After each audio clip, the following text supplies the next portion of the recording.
Nuestro mundo ha cambiado y hemos encontrado nuevas formas de conectar con nuestras emociones, experiencias y realidades. Es un nuevo nivel y Prodigious hace parte de la transformación. Es por eso que hemos lanzado nuestro primer DigitalUpLevelSummit, un espacio creado para desaprender y luego aprender, porque lo que conocemos y hemos creado puede cambiar 180 grados a partir de hoy. Bienvenidos y bienvenidas a escribir sus preguntas, como les venía recordando al chat de Zoom. Bienvenidos a las personas que están en Facebook Live. Y bueno, hoy tenemos una sesión terapéutica. Sí, entonces tenemos todos estos trucos de Jedi que él utiliza para estar fresco, estar inspirado, y todo esto va orientado a las tareas que él ha utilizado para maximizar y gestionar su tiempo. El encargado de esta magia es Bradley G. Munkowitz. Él es una persona, bueno, es uno de los mejores directores visuales y de diseño del mundo. Tiene todo un tema de fusión de paletas psicodélicas, bueno, ciencia ficción y efectos de cámara. Así que le damos una fuerte bienvenida a Raquel, quien es nuestra traductora, y bueno, y a Bradley. Thank you so much, Bradley, for attending our Digital Up Level Summit. Hola, Raquel. My pleasure. Hola, Angie. Hi, everyone. Welcome to this week. This is the creative week for the Digital Up Level Summit, and we are very excited to start it with G Monk. So you guys, if I've seen G Monk's work, you know that he's absolutely awesome. Personally, I'm a fan for a long, long time. I remember him from the time when he was doing like crazy stuff for web design, like 20 years ago. And he's great because he has worked a lot with great brands, with films, for advertising, for artwork, for everything. And it's a pleasure to have him here showing us what he has in like as a creative work. So welcome G Monk, welcome Bradley. You can start now. Thank you so much. Thank you for having me, and happy Monday, everybody. This is I think we're going to do questions throughout, which is a little bit more fun. So if anyone has questions, by all means, let's get to them. I think that takes me out of my speech zone and into more of a conversational zone, which I think is always fun to talk, to, you know, just answer your questions and such. So I encourage you to ask away. A little bit about me. I'm a very kind of floppy, friendly, very honest, down to earth, authentic kind of person. I started G Monk back 20 years ago, as Angie was saying. I started off in actually, before I get to that, so you started G Monk about 20 years ago. This speech is a little bit more about, it's a little bit of a therapy session in a lot of ways. I just touch on life as a creative professional. Obviously a ton of output, but what's underneath the curtain, you know, you it's kind of like on social media when you take a picture of yourself on an Instagram story and you're like, look at how awesome my life is. And then you turn off the camera and you're just like, you know, away from the cameras, away from the gloss. It's, you know, it's a very difficult road as a creative professional. Requires a ton of dedication, requires a thick skin. There's a lot of defeat in it. There's a lot of rejection. So I want to talk to that quite a bit in this speech as well. So it's a bit of a therapy session. Back in the day, I started off in web. I started off using Flash and Photoshop were my two main tools, and a little bit of After Effects to make really interesting web design experiences. Using Flash and just like an eye to the pixel, right? And the pixel was everything I did was aligned to pixels and had like a 1 pixel border around it, and everything was so tightly designed and thematically, I wanted to let some of my kind of just pure whimsical ideas come through in these experiences, whether I'm collaborating with bodybuilder friends or photographing my monkey toys. I still actually have this behind me in my shelf. I have all my toys, you know, scanning figurines and compositing weird assortment mashup style. It's kind of like it was kind of like a Designers Republic meets The Attic meets my weird warped sense of humor was kind of my style back then. Lots of details and textures and, you know, assets that I would just throw into Photoshop and, you know, put them together. But also love the idea of triggered events, interactive events that would, you know, that triggers events. So you do something, you drag something, you roll over something, you get an audio cue, you get, you know, little characters involved, putting little Easter eggs, everything. It's something that I've always loved and continue to love.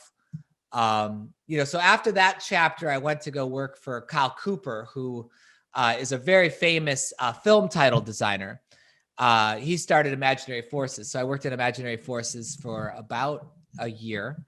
And he brought me into kind of the darkness. He brought me into, you know, everything's melting, everything's burning.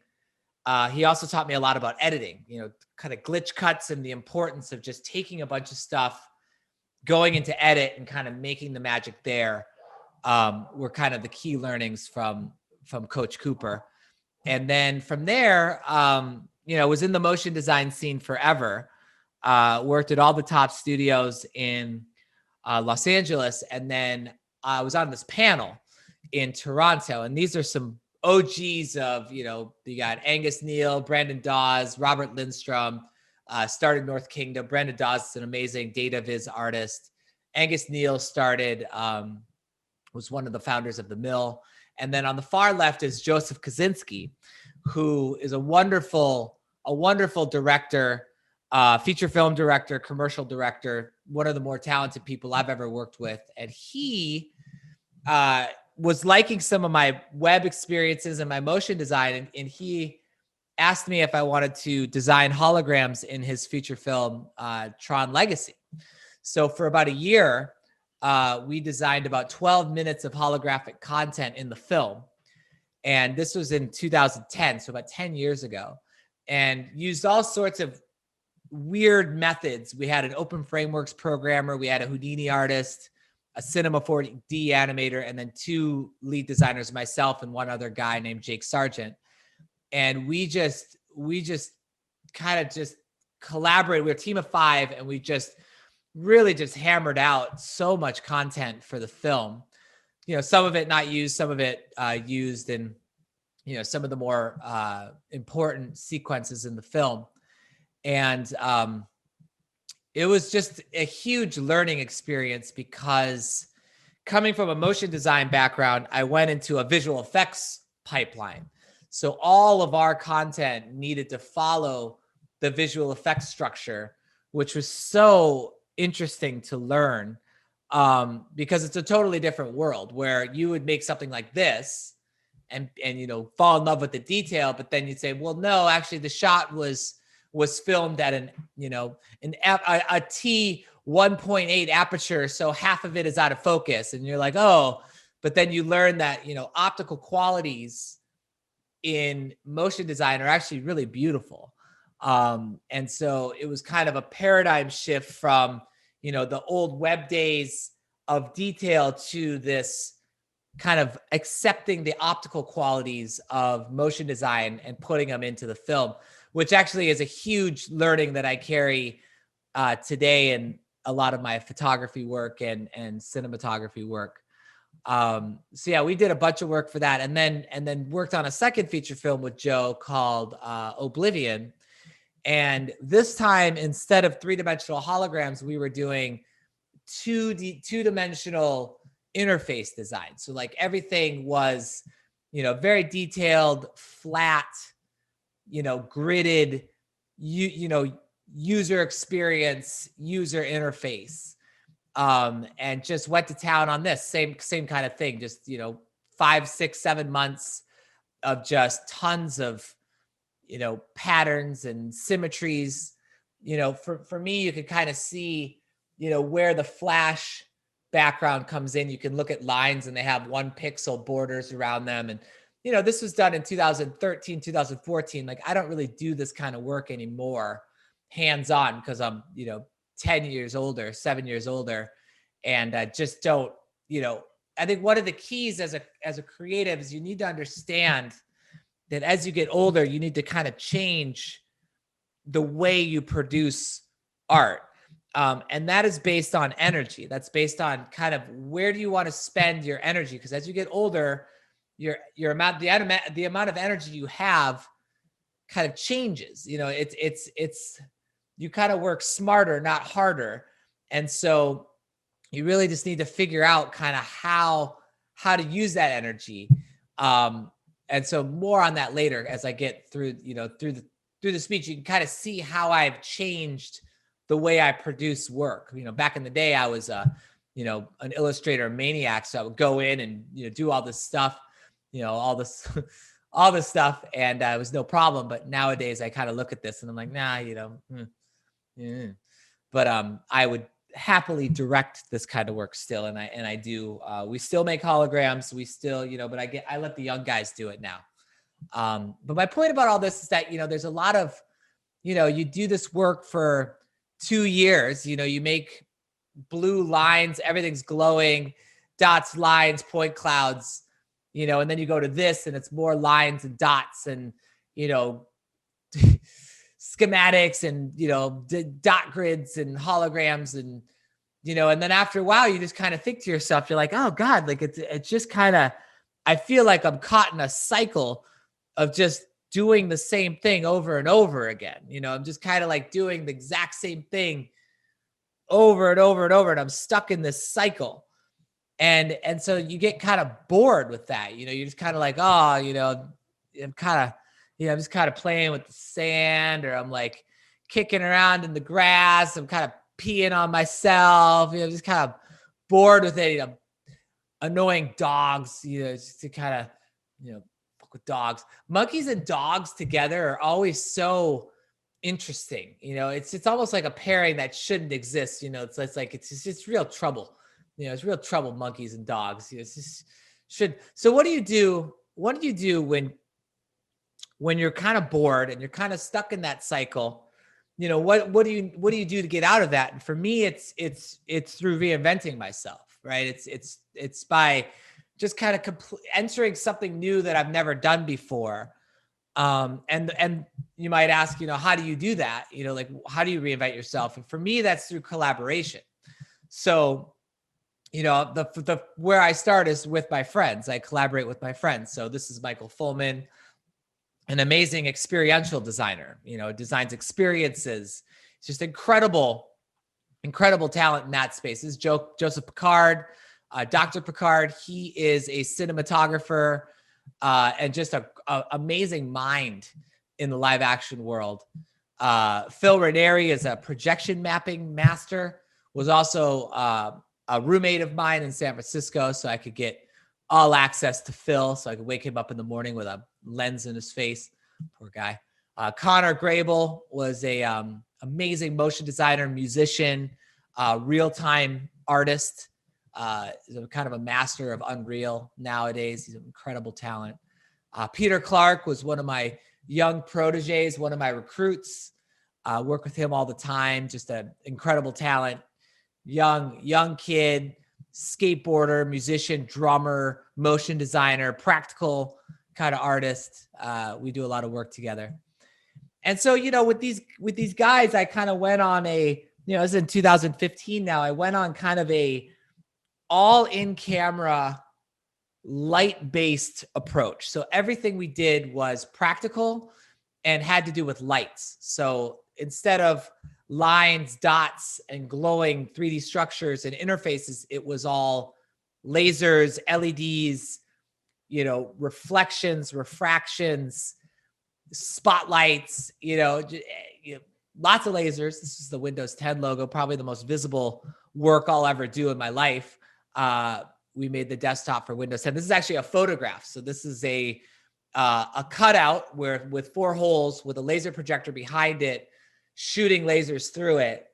And we composited a few passes. Camera was locked off to make this image, which has been, consumed by a billion people. Who knows? Yeah, I will never make more recognizable work than this. And I'm just really thankful that it was actually a real thing that was done in camera. Because if it was CG or something, it would date and I probably wouldn't like it. But because it's real, it's like, how could you not like it? Because it's a real thing. It actually happened. It was matter. It was matter on Earth, meaning it existed. The glass existed, the window frame existed, the acrylic existed, the lasers existed. It's a real thing, which I love. But you kind of see all this kind of work with lasers, mirrors, LEDs, in tunnel form, in installation form, with mirrors and drones with lights, creating long exposure paintings for a car commercial. LED screens. Still do a ton of work with LED screens, where you can kind of see into the content. It was always a fun trick. Just all the, collaborating with all these people, with all these friends of mine, we really pushed on some cool kind of light-based work. And then, kind of the macro as well, just like really elemental refractions, reflections. This is lasers and chrome balls reflecting acrylic. And then, designing experiences with light-based as well, all about, the same principles. But this was a driving simulator that we did for Acura. But again, putting in, an ocean, going underwater, reflective roads, et cetera, et cetera. This is an Audi commercial we did. It's kind of like data as light, data as LiDAR. A really beautiful commercial. I would like to do more work like this, actually. Yeah, so we do a huge slew of work like this, projection mapping, car commercials. So then, it's like, cool. You did a bunch of commercial work, got some money, buy stuff, I always wanted a boat, boat. I didn't buy a boat. I don't have any need for a boat. I don't like owning big things. I like owning like cameras, more cameras. But the thing about cameras, lenses, that's about it. That's really all I buy. Anyway, so the thing about commercial work, the annoying thing about commercial work is it involves pitching. So you make treatments, right? You just treatments after treatments after treatments and pitches after pitches. You're not actually paid for your pitches, right? So you're just like, you're constantly making these treatments and they take, to do a treatment, you have about a week and it takes up your whole week and you're just pounding on it, dude, bidding, and it's hectic. It's totally hectic. And it takes up a lot of your time. It's not paid. And, you're always pitching against 2 other people. And the better that you get in that commercial world, the better your competition becomes. So, it's really difficult. It's really, really, really difficult. And, thank God I have an amazing treatment designer and a great team that helps me write the treatments. But it just kind of feels like this, it just kind of feels like, you're being taken advantage of in a lot of ways, because sometimes you're put into these bidding pools and you don't even really know if you even have a chance to win. You feel like sometimes you're in there to just kind of fulfill the obligation that they have to have 3 people pitching on it. And so it feels like this. It feels like you're just kind of getting slapped around from all directions. And it just kind of feels like it's all encompassing beat down. I keep track of all my pitches. I color code them by year. I keep track ever since 2014 when I started getting into this world of commercial direction. I keep track. Some years are good. Some years are not so good. But it's very difficult. It's very, very difficult. And it just makes you kind of scratch your beard and just kind of think like, what am I really doing? Is is this as good as it gets? Like, is this as good as it gets, this commercial direction? You know, because yeah, you have some projects, but at the end of the day, you're literally spending more time pitching than you are actually making stuff, you know? So then it kind of sucks, you know, just kind of like, you know, like, no, you know, what do you do? What do you do? It kind of feels like this, just kind of feels like, no, I don't want it. No. So, you know, what you do for that is you reinvent yourself, not only in the commercial space, but you reinvent yourself in other mediums, right? You reinvent yourself in other mediums. So for me, the way that I've kind of stayed with it, stay inspired, is I kind of work in 5 mediums at once. You know, I work in photography, live action, experiential design, fine art, commercial direction, you know, print design, motion design, and I just kind of run all of them in parallel. But one of my favorite places is the kind of the merging of art and technology. I think that's kind of the sweet spot. And so the first project I want to show you in 2015, I think, 2014, I moved to San Francisco from Los Angeles, and I joined a company called Bot and Dolly. And they were a motion control company doing amazing things with robots and cameras and motion control. Basically repeated moves in order to kind of repeat layers. And when I arrived, they basically, they said, you know, we basically figured out how to projection map on moving objects. And so I went in, they handed me the keys to this amazing project where they, you know, had this technology of, you know, being able to track these canvases and have the camera on a third robot, and we're able to kind of see into the content. So we wanted to create a piece that was about illusionry and the principles of magic. So, and so here's a snippet.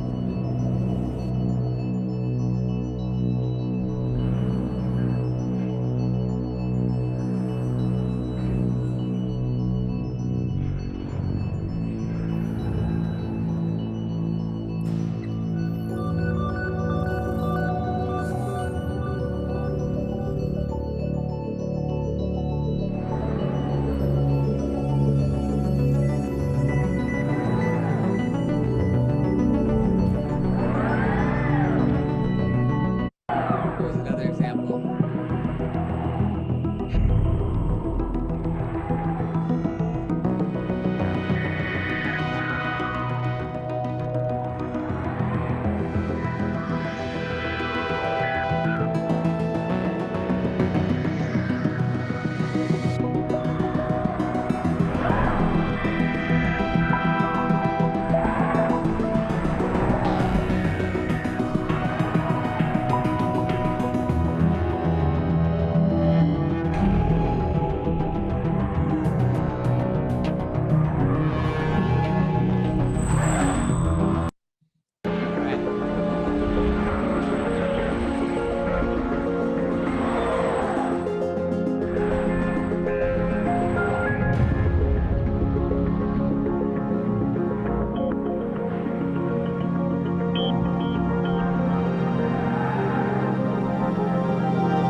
So that piece was about, you have a camera on a third robot. And honestly, that was mostly, you know, I came in and helped design it and kind of direct the acts, you know, create the film, do all of it. But, you know, that's a huge team of projectionists, roboticists, motion designers. You know, that's a big, big undertaking, a lot of technology figuring that out. But what was cool about that was it took the motion design off the screen and into a physical space. Like, how do you design this illusion?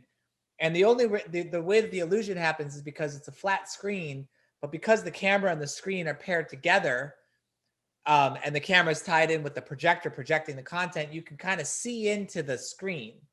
And you can do that with motion control, because you know where everything is. You're kind of in this coordinate space, which is a great, it's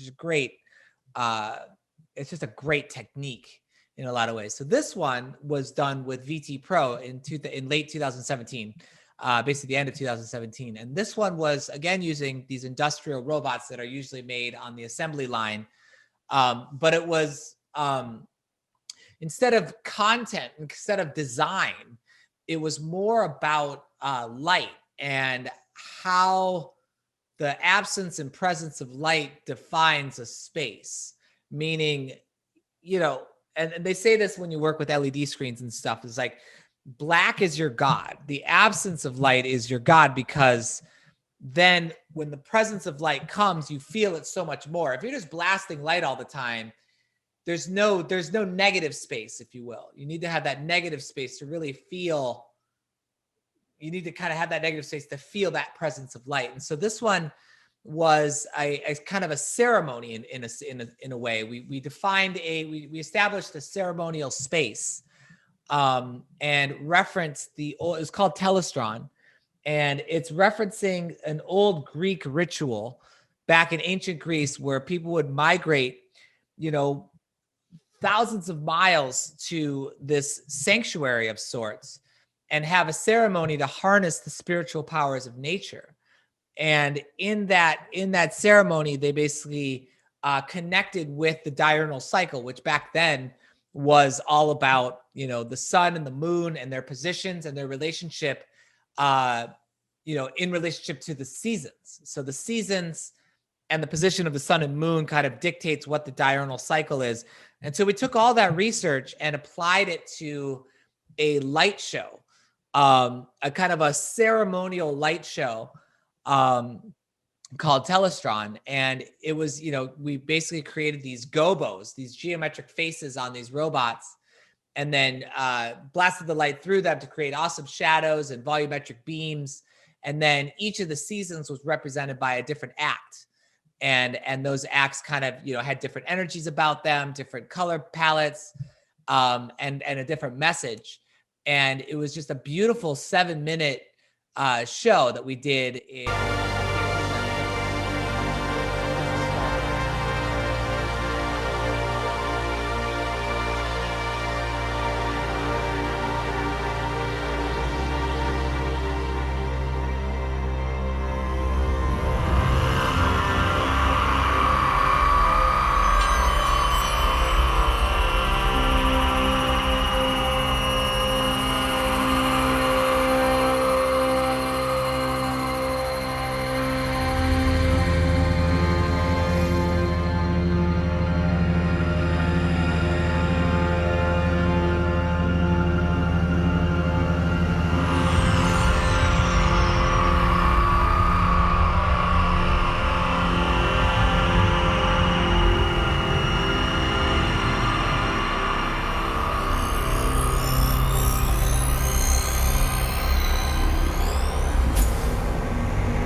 And the thing that's fun about something like this is just watching people interact with it. It's a ticketed event. I mean, it was free to the public, but it was a ticketed event where, just watching people consume this. And when we started showing it, everyone was standing around, but then by the third day, everyone was sitting down. So they just kind of understood, let the scale of the machines kind of take over. And by sitting, everyone can kind of see all around them. It's just a beautiful thing to watch people consume this. And we built it in Beijing, we built it in Los Angeles, we built it in Houston, Texas. And, you know, obviously we would love to tour it, but you can imagine the costs involved with moving these machines around. Yeah, super, super fun. It took some long exposure photos of it in LA. So some weird phantoms of light, if you will. So this feels good. This is kind of like, you know, these are very lucky projects. And I think a lot of your career, the trajectory of your career is a lot of luck. And it's just a lot of being in the right place at the right time in the right moment, and just kind of finding that luck. Like the reason that Tron happened was I literally was on a panel with the director on this, you know, fateful morning, hungover as hell, you know, just like boom, had to be there, met him in person, shared work, things happened. You know, the box was decided to move to San Francisco to be close to my father. My whole family's in the Bay Area in California, you know, just right place at the right time with the right company. It's a lot of luck. And I think the moral of that story is you got to put yourself out there. You got to connect with people. You got to network. You just have to take chances and don't be shy, be bold, be yourself, be true, you know, be true to your aesthetic, be true to your work and kind of your desires, your dreams, and just get out there and and that's the only way things happen. Okay. So we have the commercial realm, pitching. We have these kind of, you know, very lucky art and technology, big collaborations, big productions. But then what do you do? Like, how do you keep it going for yourself, you know, where you don't need big teams of people? And this is kind of one of the more important slides of the presentation is you don't wait for someone to hire you to make work. You need to kind of keep making work no matter what. You know, you don't need to be hired to make work. You don't need to be hired to express yourself, because if the only way you make work is by people hiring you, you're essentially just doing this. And nobody really wants to do this. You know, you want to stay away from just like licking client, you know, it's not about the clients. It's about the work. You know, it's not about people hiring you all the time. It's about establishing your voice and following your aesthetic and making that work. And whether or not you want to sell the work, you know, via products, or if you want to promote the work via websites or social media, you just got to keep making the work. And the more you make the work, the more you define your aesthetic, the more you define yourself. So for me, you know, my personal work is all based on the Monk, and the Monk is based on this license plate, which is all about DMT, and DMT is dimethyltryptamine, which is a very powerful psychedelic compound. And for me, about 12 years ago, I kind of went somewhere, and it's just been, ever since I went there, I feel like my outlook on kind of what it means to be a creative human being on this earth changed. And it was a very humbling experiences. And it just kind of changed my aesthetic. It changed my belief system. It changed my kind of, it changed a lot of my identity in just kind of living a more gentle, humble existence in this very noisy world. And it also kind of showed me behind the curtain what exists in your subconscious that I could never access before. And that to me was just a resonance. It was just like a resonance of color and ideas and themes that I just have been exploring for over a decade now. And so this is kind of what that looks like. I used to rock the scarf and the t-shirts a lot. You know, this was my old studio back in the day. I miss those days. But as you can imagine, a lot of this work was based on geometries. and just kind of taking geometries and wide angle lenses and creating kind of these portals of sorts. And it kind of, when I see things like this, I kind of just, it kind of warms my whole body in a way, because I see movement in it. I see a being inside of it. I see almost like an intelligence inside of it. And so I'm kind of obsessed with geometries and such. And this is stuff that nobody's hiring me to do. This is stuff that I kind of am chasing. I'm kind of just running with it, and just exploring. And I hate modeling. One of the things I hate doing, and again, this goes to like kind of know how you want to spend your time and your effort, is I hate modeling. So I hit up a friend who's a WebGL programmer to make me an app where I can use sliders to create geometries, right? And then I can export those geometries, bring them into 3D, and throw different kinds of shaders on them to make this kind of work.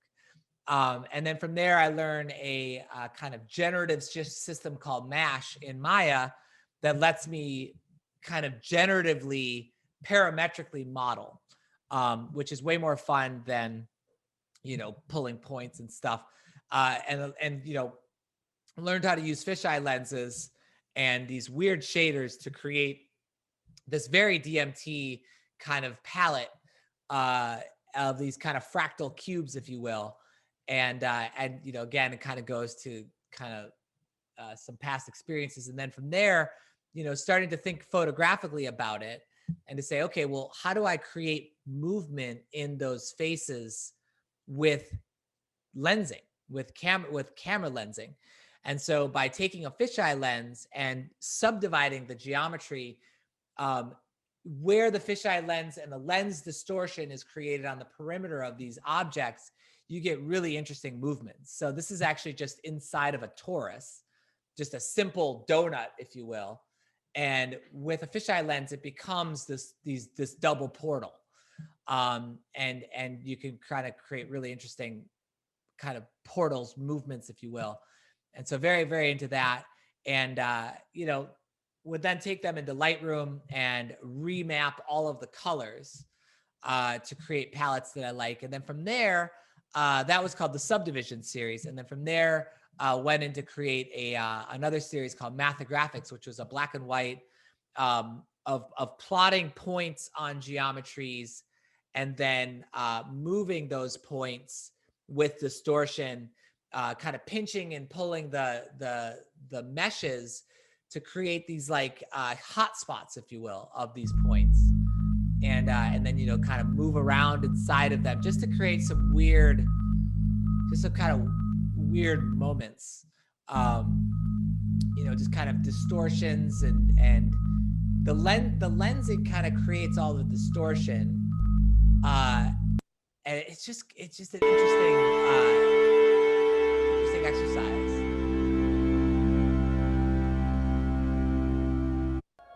This is my favorite one. I love this one. It's almost like emergent forms. They kind of go away and come back, and you find these certain peaks in the form. Made a bunch of these, and it's actually so simple the way these are made, but it's just kind of like combining a couple different tricks to make something interesting. Made a lot of these, and starting to exhibit these at art shows. And again, as an experiential designer, just love to watch people consume the work and kind of figure out what's happening,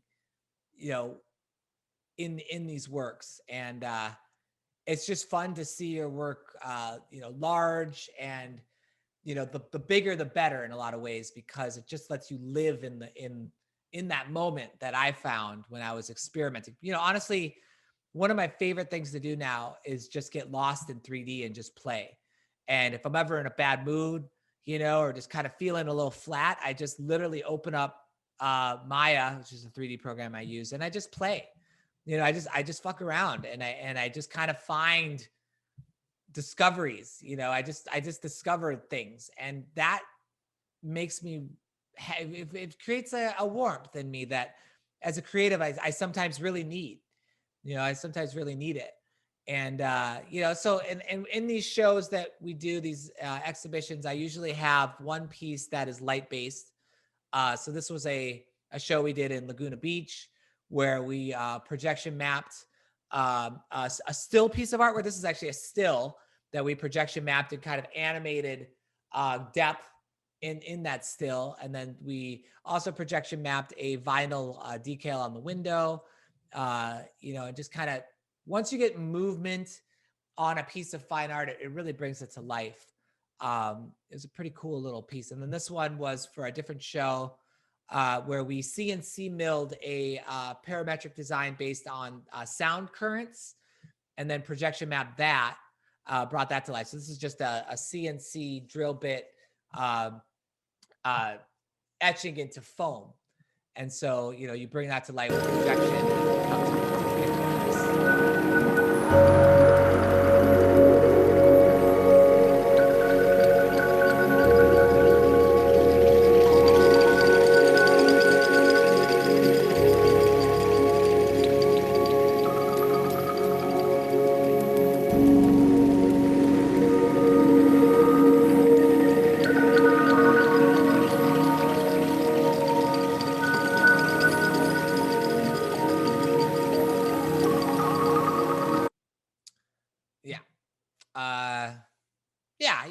I have these shows, and it's not about, nothing ever really sells, and it's not about the sale of the art. It's just about the presentation a lot of times. It's just about like the creation, the process, the spark, the energy. I'm very much into energies and kind of flow, creative flow, and moments in that flow, where you just find yourself with a spark, and that spark manifests into just this output. And I love to see that output together in physical form, not digital form, but in physical form, because it makes me remember the story behind it, the spark behind it, which I think is really, it's nice. It's nice to bring that feeling back. I think that a lot of work is a rhythm, right? And I find this also in live action directing, is everybody's got to be on the same page. Everybody's got to find that rhythm, creating that vibe on set, harnessing that energy and translating it into your crew, harnessing that energy in a creative rut and manifesting it into an output series or something. I think it's about identifying energies in yourself and then guiding that energy into creativity. And that's what this is a beautiful example of, a whole crew kind of in it together. I love, this is one of my favorite gifts of all time. I just think it's so good. Yeah, question? Oh, hold on. I flew a video. Hold on. There we go.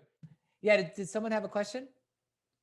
Yes, we have a question here. Now that you're talking about Maya and all the software that you use, Daniela Derrick is asking, what programs do you recommend young artists to master to do what you do, for example, or to start? So I would say that it depends on what you want to do. I would say for motion designers, I think Adobe After Effects, and Maxon Cinema 4D. I think those two programs, I think Cinema 4D, which is a 3D program, is a great way to start thinking in the 3D space. It's very approachable. It's very easy to learn. It's extremely powerful. And it's just a really incredible program. I use Maya because I learned it 15 years ago, and I just don't want to switch. I just love it. I've just kind of found my way in it. But I would suggest Maxon Cinema 4D and Adobe After Effects for motion design. For graphic design, I would say Adobe Illustrator. For filmmaking, I would say your iPhone and Adobe Premiere. I don't, so many people think that you need to have the nicest camera to make a film, and you really don't. It's filmmaking is all about an idea. It's about a story. And it's just so, I think for any sort of creativity, it's all about the idea, and it's all about what you want to say, and then how you want to say it. And I think that as I get older, I become way more, kind of narrative driven.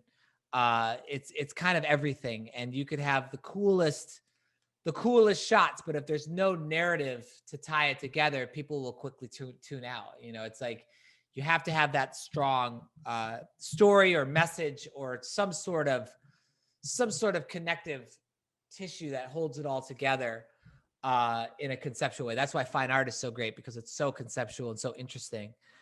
There's so much to kind of observe and learn in the fine art world from the work you see.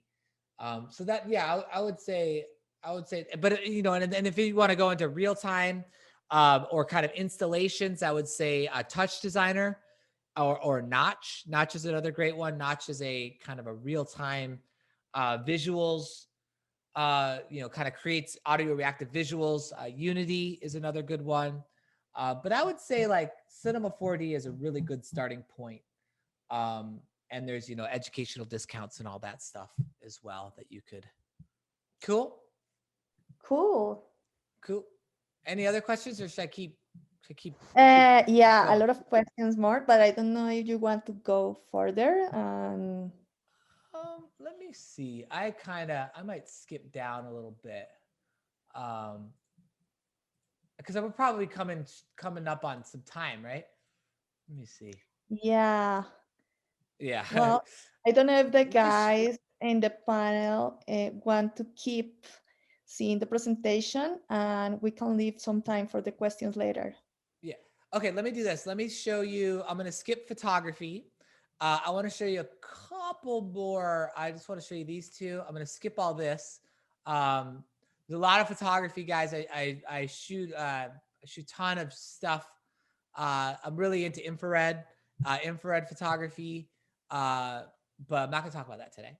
I want to talk about these three things. I just want to talk about kind of how, from what I've shown you, there was a whole section on taking this psychedelic world and translating it into live action. And, that's kind of what I try to do blatantly in a lot of my live action work, is to really bring the Monk into that. But I want to talk about beyond live action. Where do I want to go? And a lot of it is sculpture. I'm really into sculpture. This is something we built in Hangzhou, China, early last year. Just a projection mapped, 10-foot tall sculpture. Total adventure. Just I love that. But this is something really important, I think, is the cross-pollination of mediums. So I was filming this and took a bunch of performers, dancers, and mixed them with the elements. And I was watching this dancer behind a wall of water. And I was just kind of watching how the water and the form interacted with each other. And I took a lot of inspiration from that, because there was a lot of happy accidents and refractions and stuff. And so during COVID, I've been, not traveling for a year. So I learned basically how to create these fluid sims, at a much more crude level, but it's a start, and how to kind of own fluid sims on the computer, and then apply my kind of photographic live action principles to it, and meshing it and just doing all sorts of cool fluid simulations, and doing it at very high frame rates, so it's kind of slower, and it was really, really interesting in terms of just creating a sculpture, if you will, of water, and the movement and the speed is super interesting. And so that's been kind of a new endeavor during coronavirus, is going into this kind of fluid sim world, using Lightroom and other ways of color grading to kind of grade your renders in the same style. I'm getting into smoke simulations as well,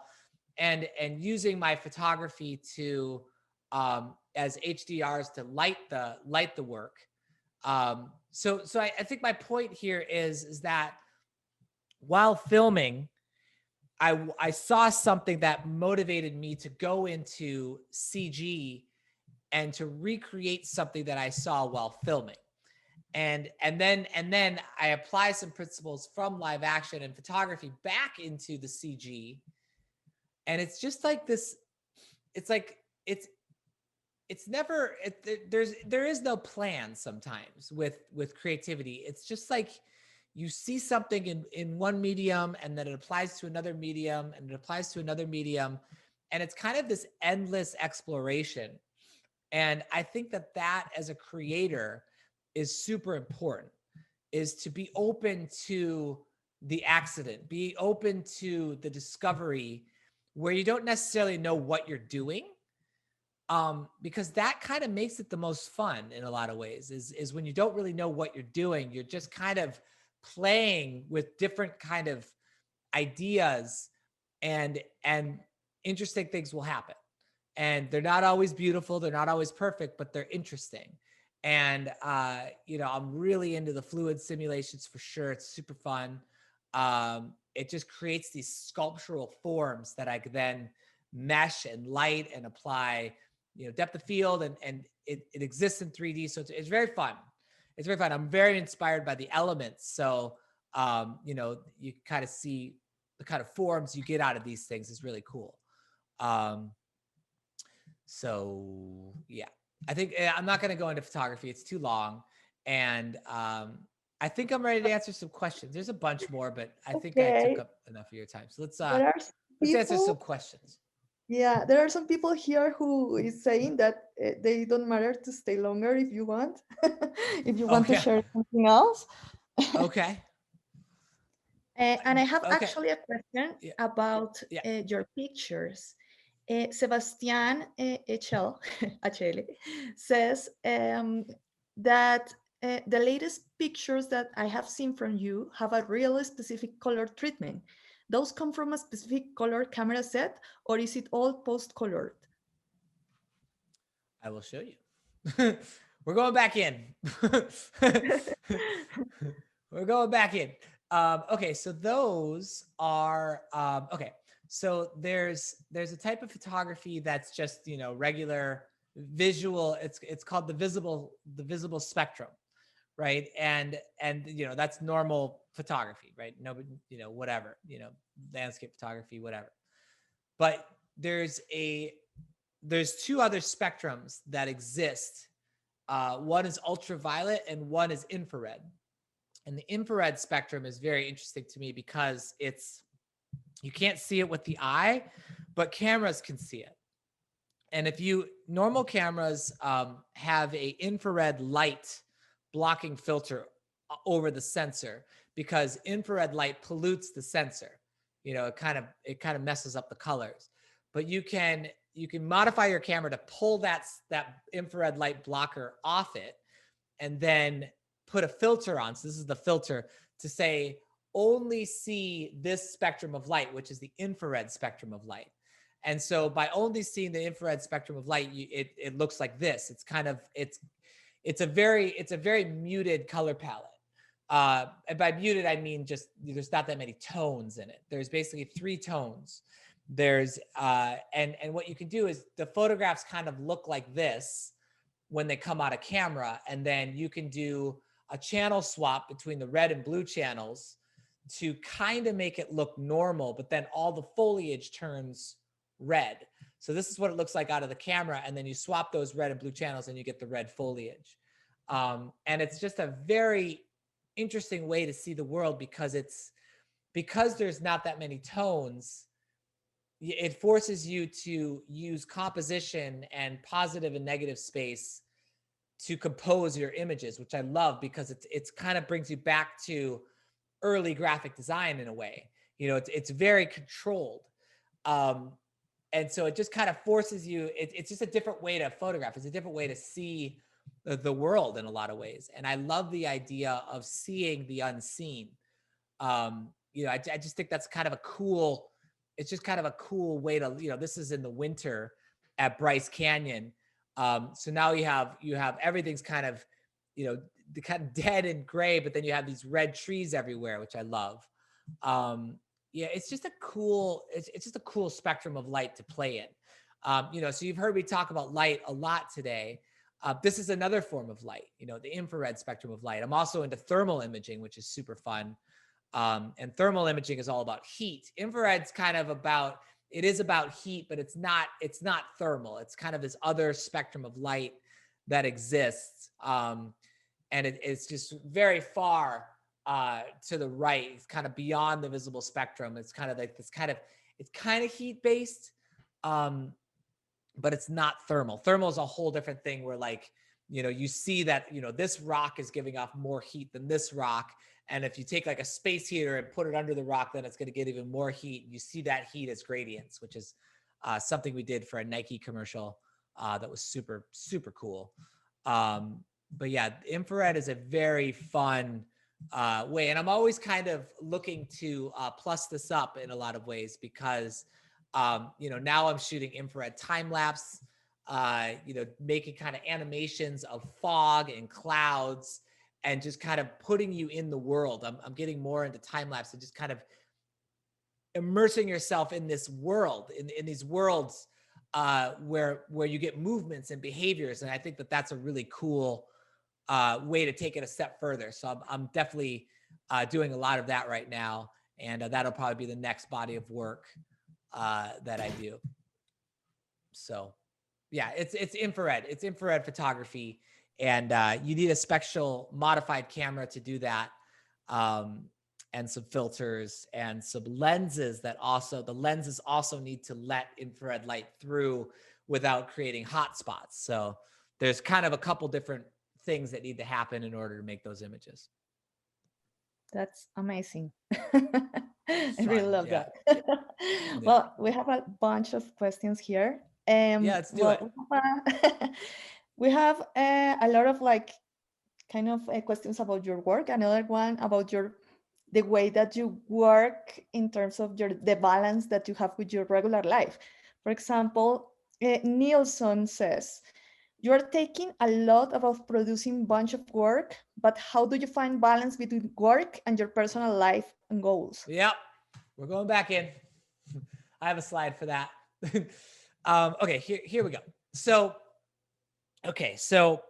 as an artist or creative, time is your greatest asset, right? Now I don't have kids. I have a dog and my beautiful wife. We got married last year, so I don't have a family. I'm kind of a total workaholic.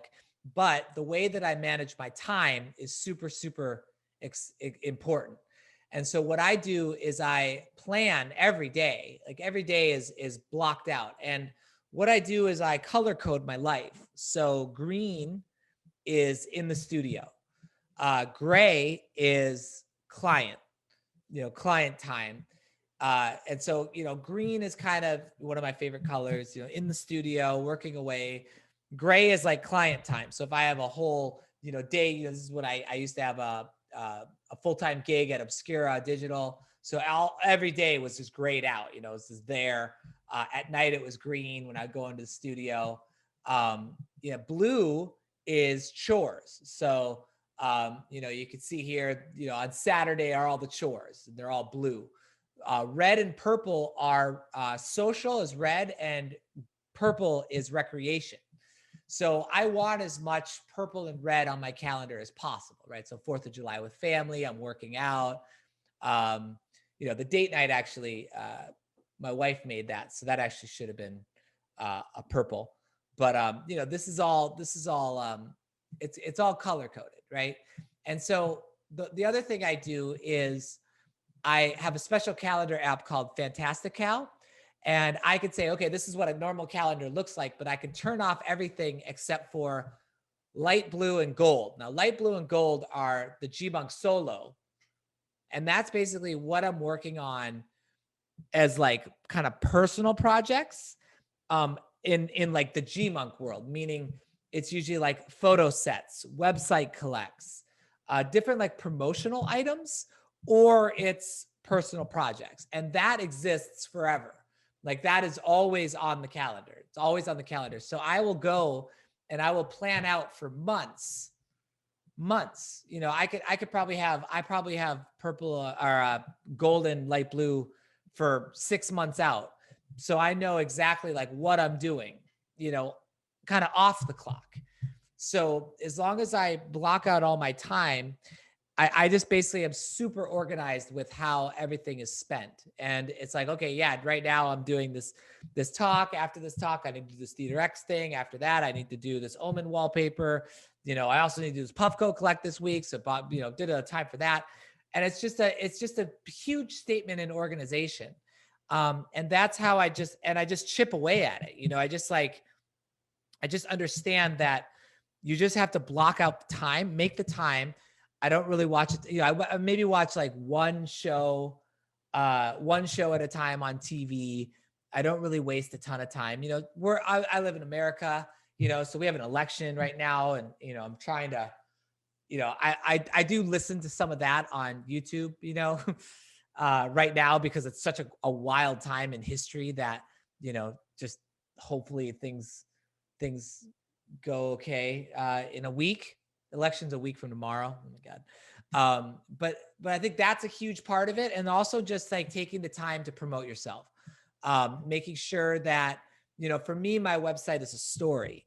You know, it's a story. It's time. It's based on time. It's not based on, you know, my best projects or anything. Everything is ordered in order by when I do them. And I try to basically have everything that I do go on the website. And the website actually takes the longest. It takes up the most of my time because the collects that I do for the website take forever. And I kind of hate doing them, but it's, as a designer, I understand that presentation is like the most important thing you have, right? You need to like, you know, like once I finish something, I present it on the website, it's dead to me. It's done. It's over. You know, it's done. And I just move on. And having the website kind of allows me to present it the way that I want to present it, meaning it's kind of like the final case study. And I do that all myself, and it takes forever, and I really can't stand it, but it's really, really important because it lets me present to the world the way that I want it to be seen. And I think that goes back to, you know, having exhibitions, blah, blah, blah, you know, really curating shows so you can carefully present it the way, you know, in your voice. And I think that's so important. So that's, all right, there we go. So that's time management. And I think that, you know, you just have to understand that, you know, as you get older, it's just like, you know, I've been doing this 20 years. So, you know, it's a long time. And I think it's just important to know that nothing happens overnight, and it's just a commitment. It's a long commitment to your craft.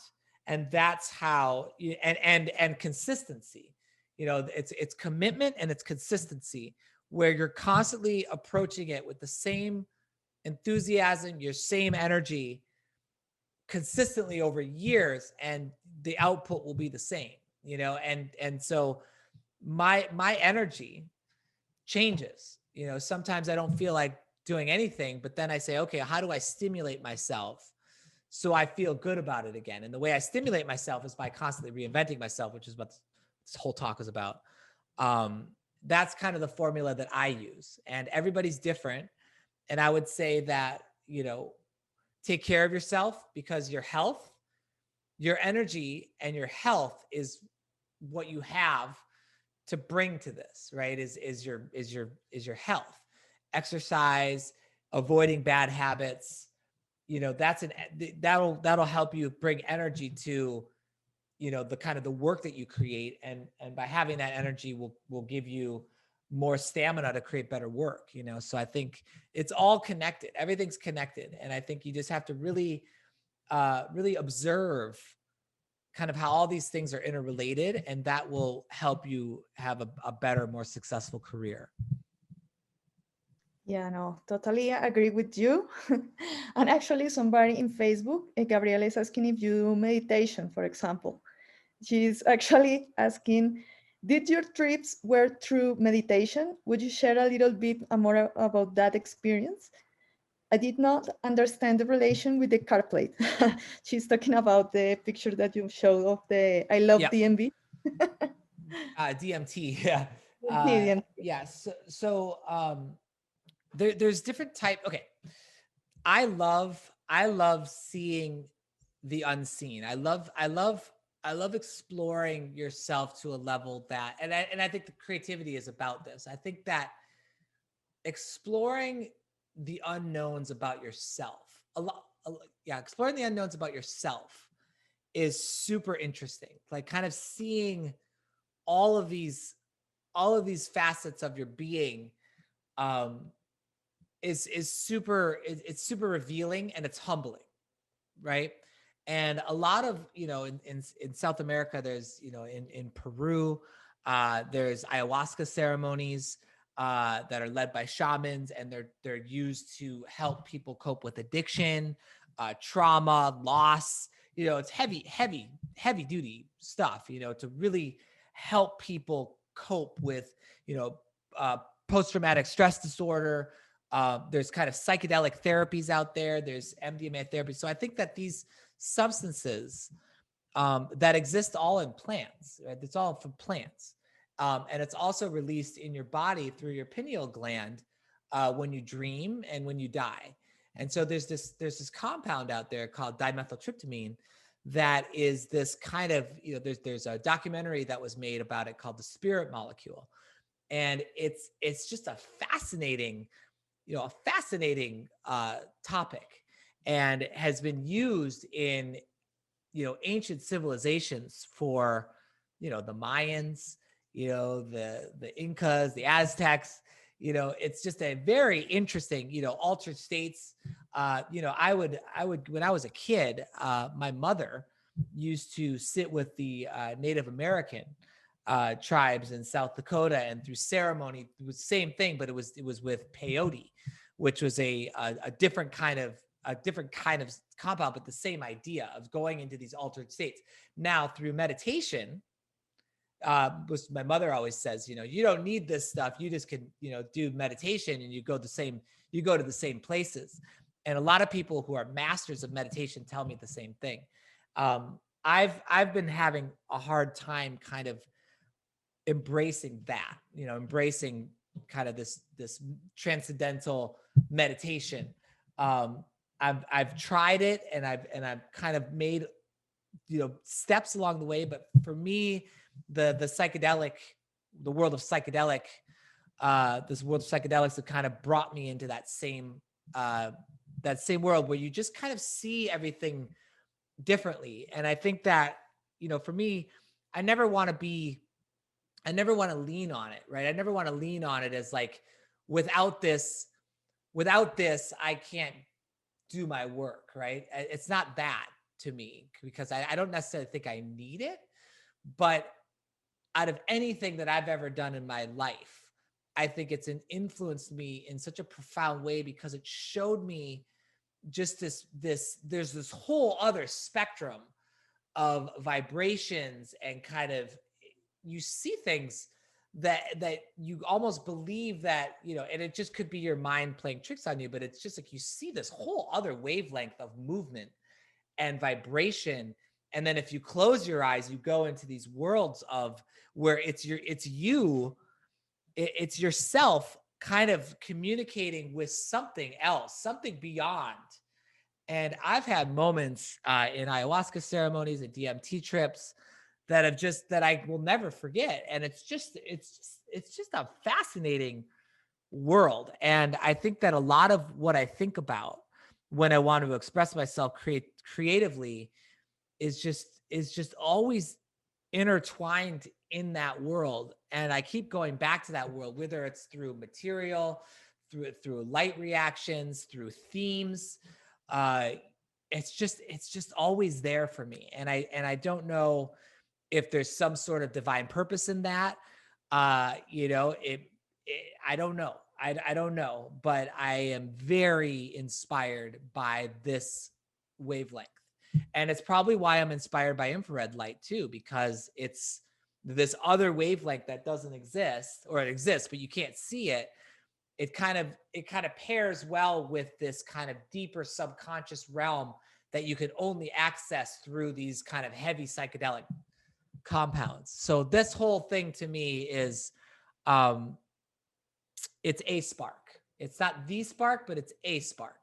I think the spark to me is kind of the desire to learn and to be uncomfortable and to grow, and wherever that takes me. It doesn't have to be through a certain kind of usage of something. It's just more about the curiosity and discovery that kind of really brings kind of the most enthusiasm. And I think that is any creative professional will tell you that, is like, once they start something that they've never done before, and they're a beginner at something, and they just work their way up to being, you know, rather skilled at something. And that process of doing terrible work for that first chapter of that discovery is more inspiring than anything. You know, I think there's something to be said about watching the delta, watching that vector of improvement.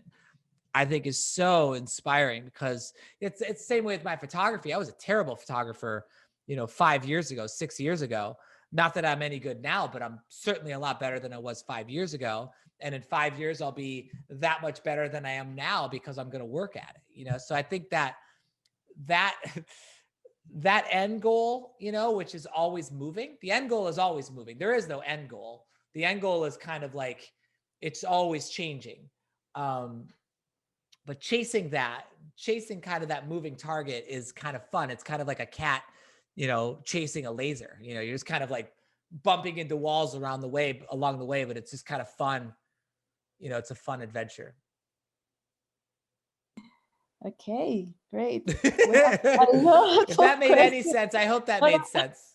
I was telling somebody that you should come to Colombia, because we have here like the indigenous who have yahe, which is like a beverage that you take, and you have this trip seeing what you are projecting, you know, from yourself. And a lot of people have a lot of revelations about that. So I understand what you say. It's a fascinating world. You know, it's just so imaginative, and it's all so personal. That's what I like about it. It's personal, you know, and it's the most personal. So I think there's something really profound in that. Yeah. Well, really, we have a lot of questions. I'm gonna go to the I'll try to give shorter answers. Okay. So Jessit Dominguez says, great work, G-Monkey. I followed your work for a long time. What is your artist preference for make mapping? What is my artist reference for make? Artist preference for make mapping. Like the projection mapping? Yeah, exactly. Yeah. What is my artist reference in terms of what, software, or just great people doing it? Great people, I think. Okay. Oh yeah. Okay. So there's a guy in Belgium named Joni Lemercier, and I think he's probably the coolest. His name is Joni, Joanie, and then Lemercier. Le Mercier, very French. He's the coolest. I love his work, and he's doing all sorts of really cool stuff. There's a company in Russia called Sila Sveta, and then there's another company called We Are Tundra, also in Russia. There's a company in Spain called Play Modes that I love.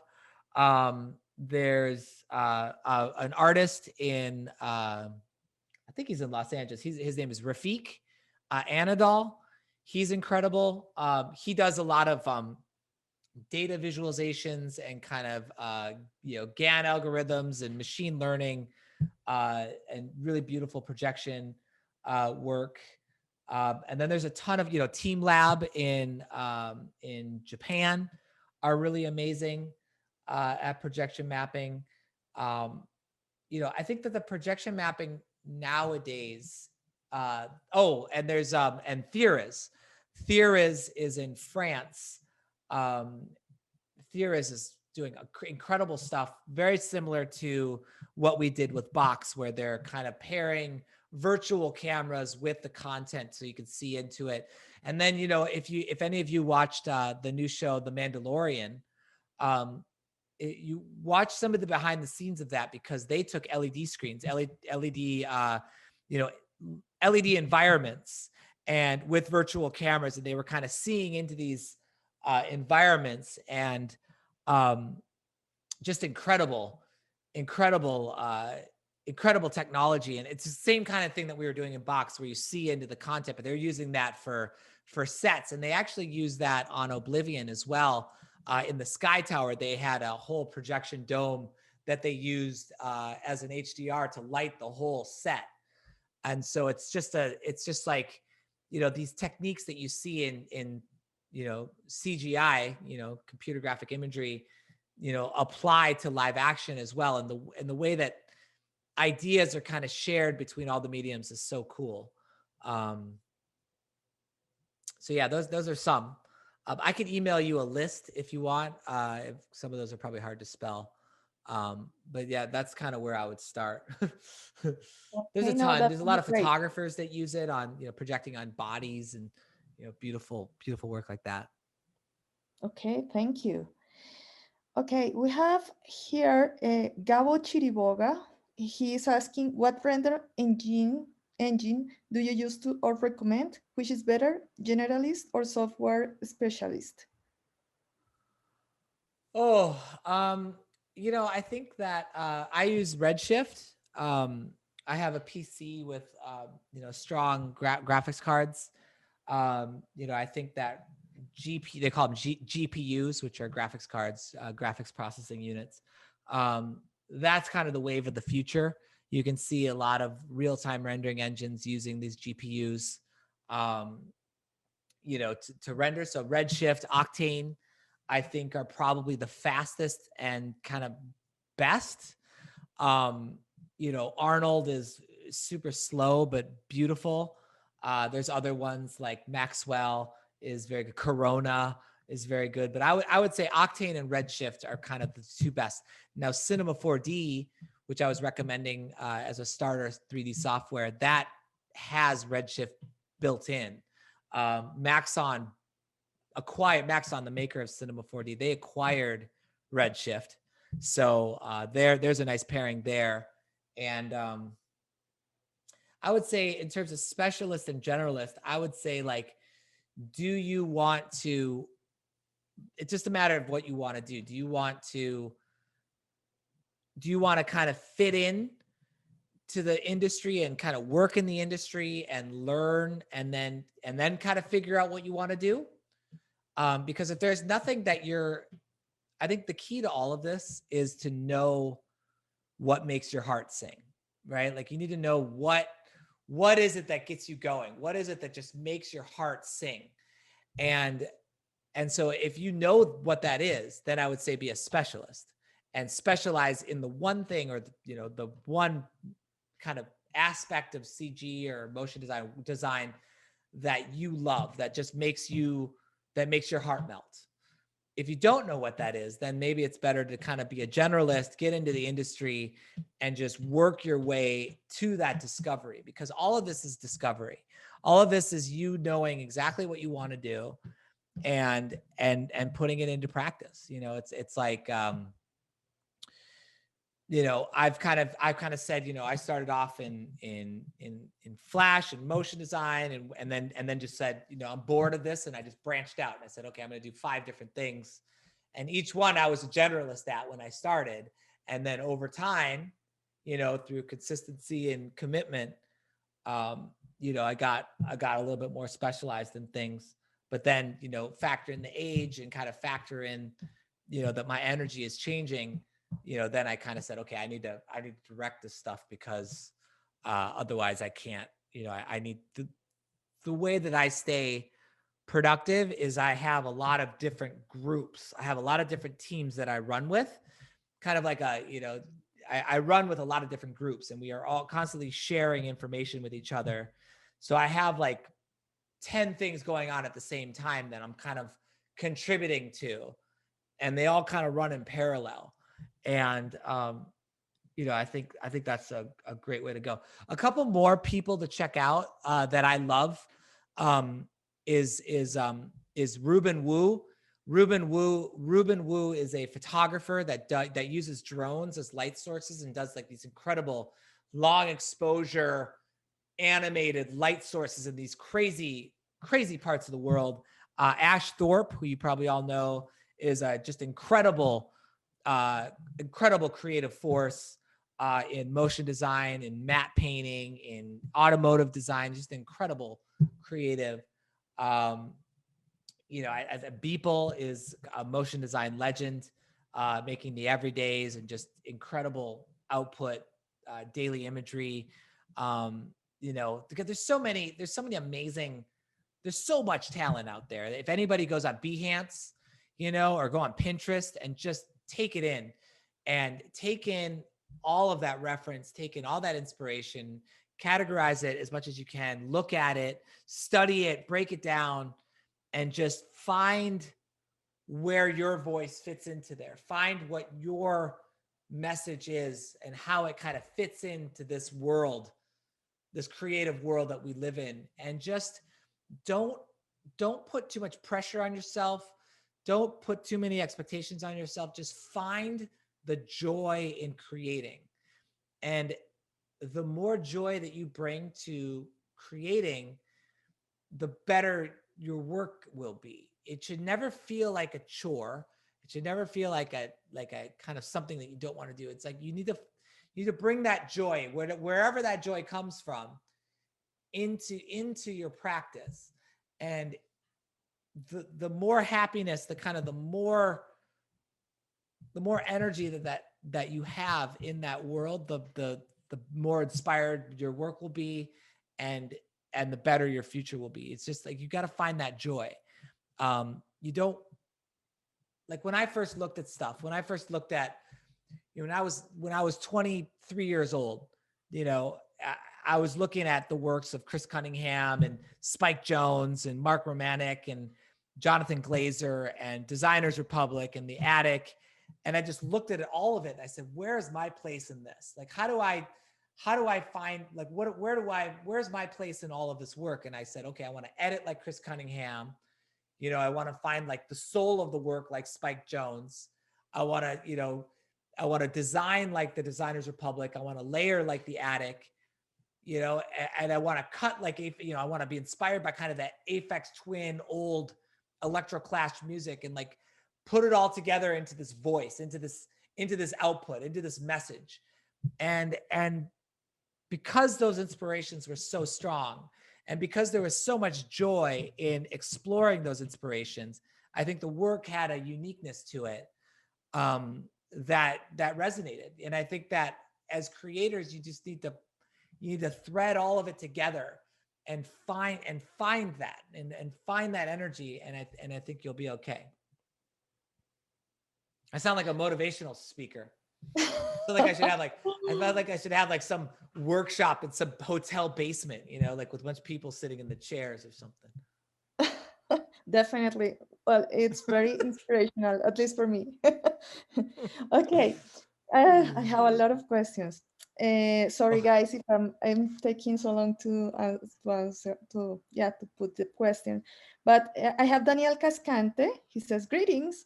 Had a question regarding the simulation and rendering in 3D. Usually, these are pretty taxing for the system, RAM, CPU, etc. How do you handle these processes, and how do you actually speed this up? Okay, yep, that's a great question. Anytime, and I honestly, I I got kind of worked doing the fluid sims because you have to mesh those. You have millions, tens of millions of particles, and then you have to mesh it. And it's so slow. So what I do is I create a low res proxy of the mesh and I create a high res, and I switch to the high res once I'm ready to render. The simulation always has to have that full fidelity. But recently I've been using this program called Embergen. And Embergen is a real-time smoke simulator. And so you iterate in real time, kind of adjust your parameters. They have all these presets that you start with, fire, explosions, smoke, fog, kind of weird. It's just an amazing program, and it's all in real time. So it runs off the graphics card. So you're not having to really cache anything, and it's a really fast workflow. So what I've been doing is I use that, and then I export VDBs, which is the volumetric data. It's a volumetric data file, the VDB files, and then I bring those in as Redshift volume materials into Maya, and I render them. And that actually is a very light pipeline, but it's it's still pretty heavy. And I think that with the fluid sims, if you're really into simulation, like if you're really into simulations, I would suggest learning Houdini. Houdini is the one software that all the VFX companies use. It's kind of the top of the line simulation software. I use Maya because I've kind of found, with one particular plugin module, I just like it. But it's a very, the fun part is actually making the simulation. And then it's like, okay, yeah, getting that simulation to a mesh and to a render is the tough part, where it's slow and you're kind of, you just have to, it's like when you work with video files or you shoot something. If you shoot something, you have your raw files, right? But then you also create proxies of those raw files for editing. It's the same idea, that you create proxies, low-res proxies of your mesh, so you can work with that quickly, and then you switch to the high-res at the last minute before you render. Same thing that you do with footage, or if you're working with really high-res files in After Effects, you create low-res proxies, use the proxies in your project window so you can work quicker. Anything you can do to use proxies for anything will make your life easier. But if you really want to push into that world, I would suggest learning Houdini, which is a really dope, awesome, powerful software. And it's kind of actually the new trend in motion design, is everybody's on Houdini, doing incredibly beautiful motion design. It's a VFX software that's now in the motion design scene, just like totally making waves, and highly recommend checking that out. That's awesome. Thank you. Okay. An anonymous attendee is asking, do you think there are better geographical places to create authentically than others? I think he's asking about like countries maybe where you feel more like free to create, probably. I think there's industries, right? I think there's industries. And I think that Los Angeles has always been a place that it's a terrible place to live. It's just driving everywhere, cars, traffic. It's just kind of I lived in Los Angeles for 7 years, but I lived on the beach in Venice Beach, which is kind of the only way that I could cope with it. But it's kind of a hub for entertainment, right? I would say cities like, in South America, I would say Buenos Aires, Argentina is beautiful. Brazil, I love the design out of Brazil. Colombia, I've spoken in Colombia before. It seemed to have a really vibrant design scene in Bogota. But nowadays, honestly, everything is so interconnected via the internet and social media that it doesn't really matter where you live. One of my someone that we look up to, my wife and I, is a gal named Lauren Hom, and she lives in Detroit, and she's this super business savvy typographer, lettering artist, and she lives in Detroit, and Detroit is kind of an industrial center that is not New York, is not Los Angeles, is not San Francisco. She lives there because, the cost of living is super reasonable, and she uses the internet to get her platform out. And so I don't, I think you have educational structures that are, there's tons of collaboration opportunities in school environments, right? In educational environments, because there's collaborators in your class that you can collaborate with and partner with and cross-pollinate with other departments, et cetera. So it's good for that. But I think outside of that, I think that, find your tribe, find your tribe of creators. And that's going to be as good as any sort of, you don't necessarily have to move to Los Angeles to be a creative. I think you can, you kind of have to take it upon yourself to outside of educational spheres. I think you have to kind of take it upon yourself to, use YouTube, use online courseware. There's so many amazing schools and such to do that. Use your resources to learn these things. And then if you need to go into industry, then the big city centers, London, Berlin, Amsterdam, San Francisco, LA, New York, any big city center is going to have industry. But I would say the most kind of cosmopolitan, the most cutting edge, I'd say is, London, New York, LA. But use the internet, man. There's so much, there's industry is all around you on the internet. And I think that you don't have to live anywhere to be a successful artist these days, as long as you dedicate yourself. That's true. I'm happy you mentioned Colombia. Thank you. Yeah. One of our, I'm an HP ambassador. So I'm a Z ambassador sponsored by HP. And there's 7 in the world, international. And one of the ambassadors is a guy named Orlando. He's an illustrator, and he lives in Bogota. That's awesome. And he's amazing illustrator, like super detailed, craziness in Illustrator. And yeah, he lives in Bogota, and he's, all over Behance, all over his Instagram and stuff, and just, slaying it. Nice. Well, I have Terry Williams, who is asking you for music recommendations. He says he listens to psytrance a lot. Okay. I think music is just, it kind of is that pulse. It's like that metronome that drives you. For me, there's so much out there. But what I do, and I'm gonna share my screen again because I want to show you my Spotify. Hold on, let's show you Spotify. So what I do is I have, can you guys see this? I think you can.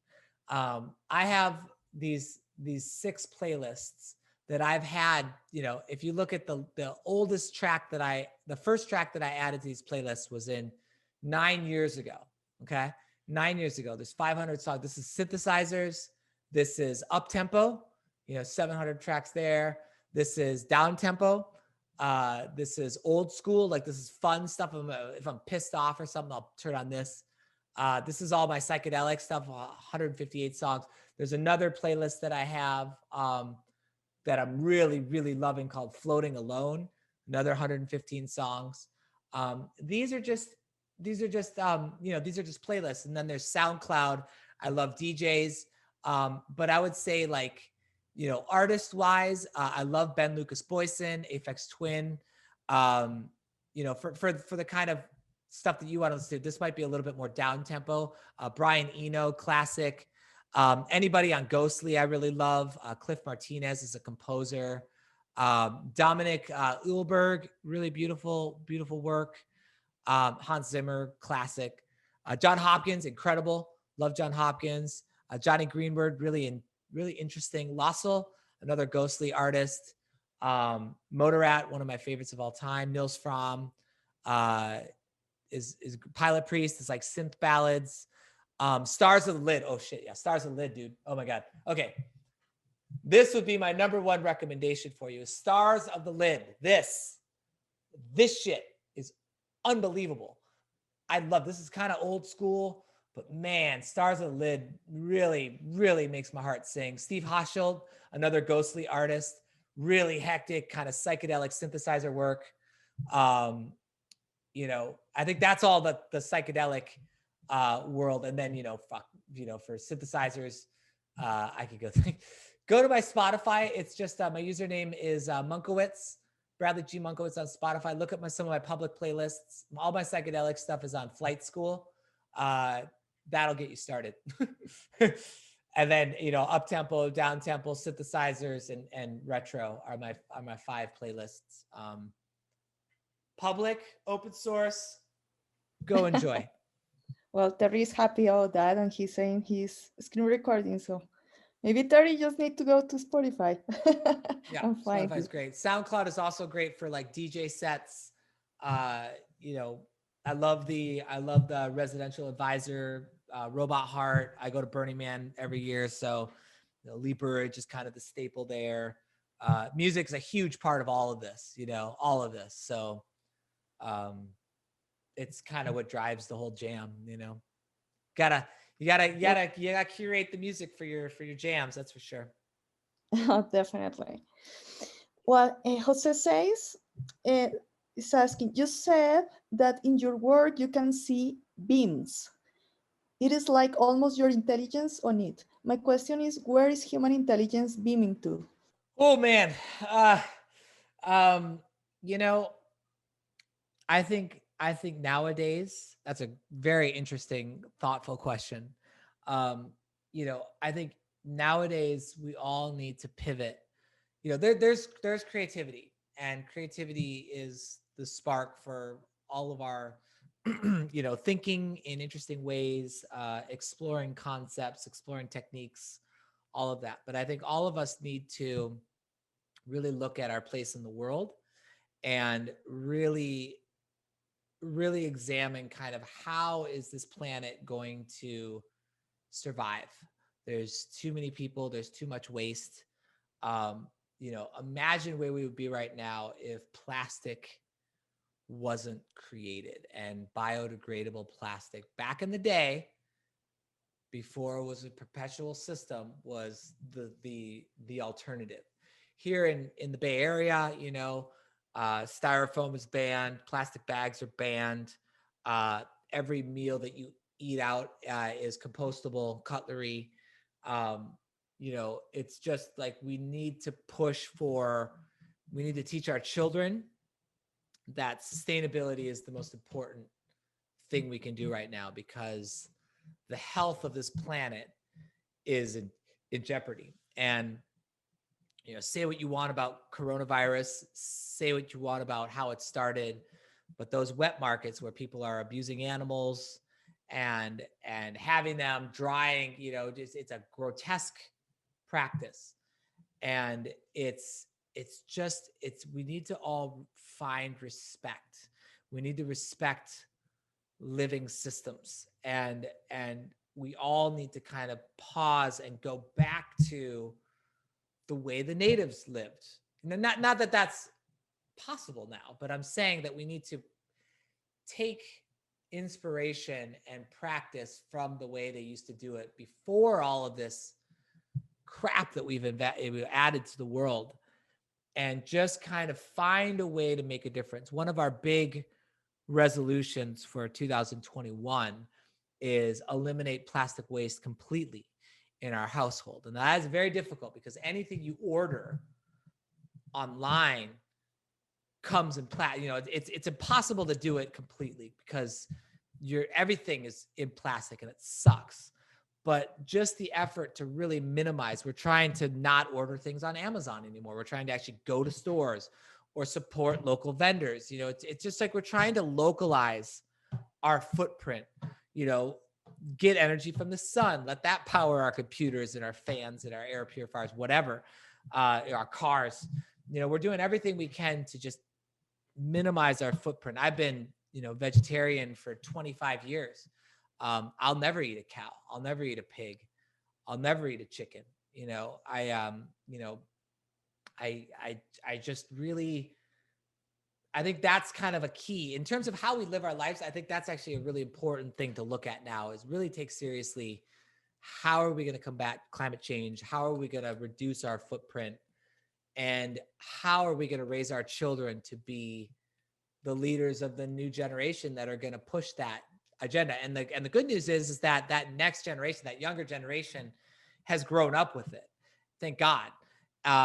You know, and hopefully there's change coming, you know, in governments and such, but it's heavy stuff. It's kind of depressing, and it's really heavy stuff. And I think that, you know, us as Americans right now, we're watching this election closely because the two candidates are very different views on what environmental sustainability is. And I think it's probably the issue right now, is how to live more gently and gracefully in the world.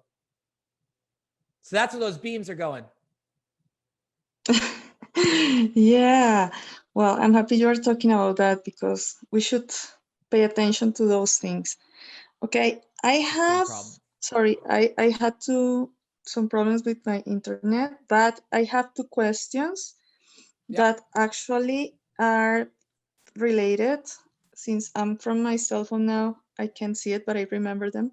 So it was first about, what do you recommend in terms of reinventing ourselves at this moment? And it's basically what, obviously, the world has changed with COVID, you know.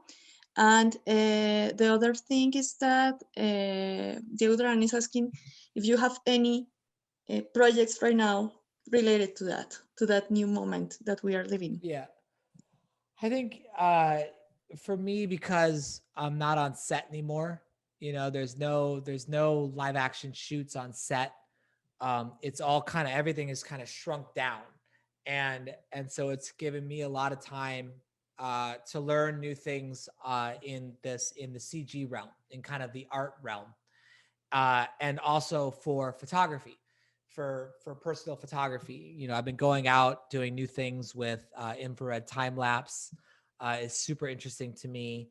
You know, playing with new lenses, new diffusion filters. So photography is a big one. Simulation art has been a big one. You know, I've taken the time to research and watch videos and learn about all of that, kind of going back to making you know, art series on the computer in Maya has been really fun. You know, I find that the kind of work that I'm doing right now has changed dramatically. There's no more experiences. You know, experiential design's been shut down. Live action production's been shut down. So it's like I'm doing a ton of design work. I'm doing a ton of data visualization work for online experiences, you know, for personal experiences where people can download and run our dashboards on their home computers, stuff like that. So projects are all different. They're much more design driven right now. And I'm just kind of rolling with it. You know, I'm rolling with the trends of what the pandemic will allow. And that's just the way it is. I really, you know, I miss being on set. I miss bringing that energy and kind of taking control of the set. And I miss it. I really miss it. But, you know, I think we all need to just be safe. You know, wear our mask, wash our hands, you know, think what you want about the pandemic. I think we all just have to kind of do it like they do in Asia, and just, like, you know, be real diligent about protecting others, protecting ourselves, and just, you know, mitigate it until the vaccine's out. And then, you know, hopefully to next year, things will get better. But yeah, 2020 has been a bit of a dumpster fire of a year. And, you know, I work from home anyway, so it's not like it's that different in terms of how I work every day. But I do miss gatherings. I miss making experiences. And so, yeah, I've changed my work, whether, you know, things coming out and stuff, you know, that it trickles out. You know, there's, you know, a new project that we're going to release this week that me and a buddy did in a very small room with macro lenses, basically two people, made a promo for a company here in California. And then, the work will just kind of trickle out. There's a bunch of stuff that's coming out, personal project wise. There's a couple motion design kind of hands-on projects that I'm doing for HP right now. But it's nonstop, it's nonstop. It's just, I at it every day, all night. Thank God my wife is a creative professional. So we both are just total workaholics, until we start a family. And then once we start a family, we'll kick it into a different gear and focus on the family and put as much passion as we bring to our craft into, the family. And I'll probably just change the way that I change the amount of projects that I do, and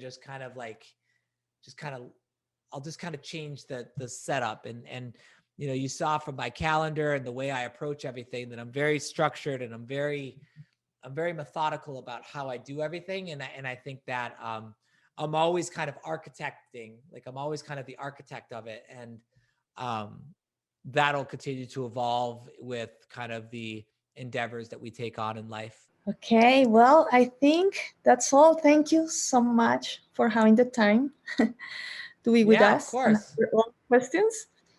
And I don't know, Angie, if you have something else, but thank you so much. I hope you have the chance to talk to us again. Yes, Brad, anytime you want. Yeah. We really Thank you appreciate so much. your presentation. Yes. Thank you, Bradley. Thank you, Raquel, and everybody. Next time we'll see you in Colombia. Yes, we'll shoot some sunsets on the beach. Yes.